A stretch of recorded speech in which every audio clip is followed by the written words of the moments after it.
Quran Surat Al-Baqarah ayat 196. A'udzubillahi minasyaitonirrajim. Wa atimmul hajja wal umrata lillah. Fa in uhsirtum famastaysara minal hajj. Wa la tahliku ru'usakum hatta yablughal hadyu mahillah.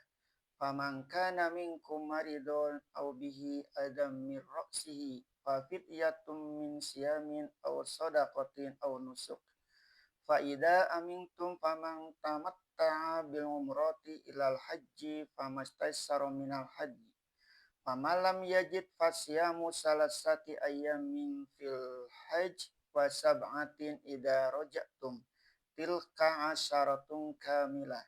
Zalika lima lam yakun ahluhu hadiril masjidil haram. Wattaqullaha wa'lamu annallaha syadidul iqab. Syariat haji dan umroh. Sekarang Nabi Shallallahu Alaihi Wasallam diberi wahyu buat memimpin kaum yang beriman untuk mengerjakan haji. Perhatikanlah bagaimana halus susunan perintah sebelum pimpinan tentang ibadah haji terlebih dahulu diterangkan dari hal puasa. Akan tetapi sebelum datang perintah puasa terlebih dahulu diperingatkan supaya kaum yang beriman memakan makanan yang baik. Kelak setelah mengerjakan puasa akan pentingnya perasaan makanan yang baik itu bagi pembentukan takwa kepada Allah. Dan sehabis perintah tentang puasa dengan menyuruh menyempurnakan bilangan hari dan mengucapkan takbir kepada Allah, seselesailah puasa dan datanglah bulan Syawal. Apabila bulan Syawal telah datang, orang yang beriman telah masuk ke bulan haji. Sebab itu, pikiran orang yang mukmin mulailah terhadap kepada ibadah yang mulia itu. Mulai saja pikiran itu timbul. Diperingatkan lagi tentang harta. Kalau dahulu diperingatkan hendaklah memakan makanan yang halal dan baik. Dan yang baik-baik dan yang pantas sebagai makanan orang yang beriman, maka sebelum memikirkan soal haji, diperingatkan sekali supaya janganlah memakan harta kamu di antara kamu dengan jalan salah, sehingga sampai berlarut-larut ke muka hakim, karena hendak memakan harta manusia dengan dosa. Ini semuanya ada hubungannya dengan ibadah yang suci itu.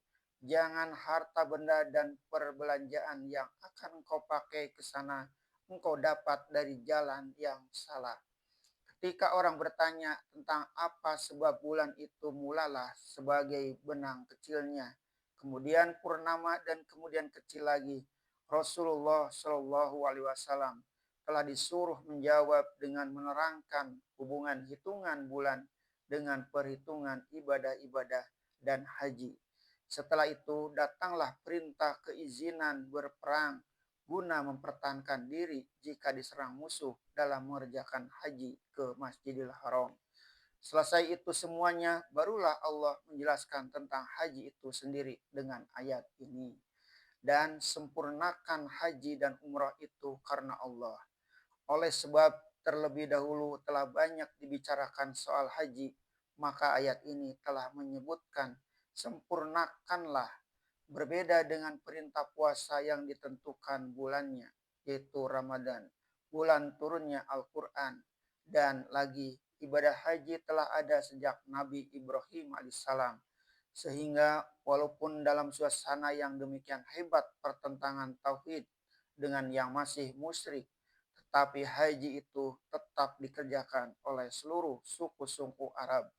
Sebab itu dengan kata sempurnakanlah, maka syariat Muhammad Shallallahu Alaihi Wasallam tinggal mengakui dan menyempurnakan saja. Disempurnakan ialah dengan jalan membersihkan niat ketika mengerjakannya, yaitu karena iktikad tauhid terhadap Allah. Karena dari sebab itulah dahulu kala Ibrahim diperintahkan Allah memulai ibadah haji itu, supaya dibersihkan dari segala tambahan-tambahan yang dibuat di belakang, sehingga telah berkacau balau di antara pusaka Ibrahim yang suci bersih dengan pemujaan kepada berhala-berhala. Dan sempurnakanlah pula segala amalannya yang zohir, yang disebut sekaliannya manasik haji. Jangan ada yang ketinggalan. Sebagaimana diketahui, rukun haji itu adalah 5 perkara. Satu, berikhram, memasang niat seraya memakai pakaian ihram pada mikot, yaitu tempat memulainya yang ditentukan. Yang kedua, wukuf, berhenti di Arafah. Yang ketiga, mengelilingi Ka'bah 7 kali. Yang keempat, sa'i, berlari-lari kecil di antara bukit Safa dan Marwah 7 kali pulang pergi. Yang kelima, tahallul, mencukur rambut atau menggunting rambut setelah selesai.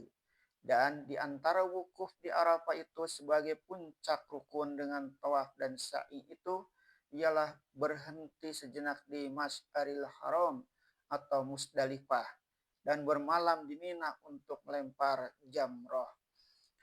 Adapun umroh serupa dengan haji, sekadarkan tidak ada wukuf di Arafah dan melempar jumroh di Mina itu. Dan waktunya pun tidak ditentukan, boleh di sembarang waktu. Rukun-rukun inilah yang disuruh sempurnakan dengan baik. Menurut Sufyan As-Sauri, menyempurnakan haji dan umroh ialah sempurnakan tujuan ke sana. Jangan dicampurkan dengan tujuan lain. Jadi kalau menurut beliau, janganlah naik haji atau umroh itu tersambil. Misalnya pergi ke Eropa lalu singgah ke Mekah karena kebetulan bertepatan dengan musim haji. Sedangkan niat pertama bukan ke sana. Menurut Ibnu Habil, menyempurnakan haji dan umroh artinya ialah supaya masing-masing baik haji maupun umrohnya kerja dengan ifrat tersendiri, jangan dengan tamattu, jangan kiron.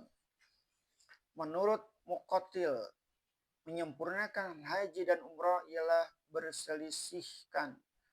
bersihkan, jangan campurkan yang tidak pantas pada keduanya. Dan kata setengah ulama lagi, menyempurnakan haji dan umroh ialah supaya nafkah perbelanjaan untuknya dari harta yang halal dan baik. Tentang umroh, sependapatlah seluruh umat Islam bahwa dia bukan rukun Islam sebagaimana haji. Cuma ada perlainan pendapat.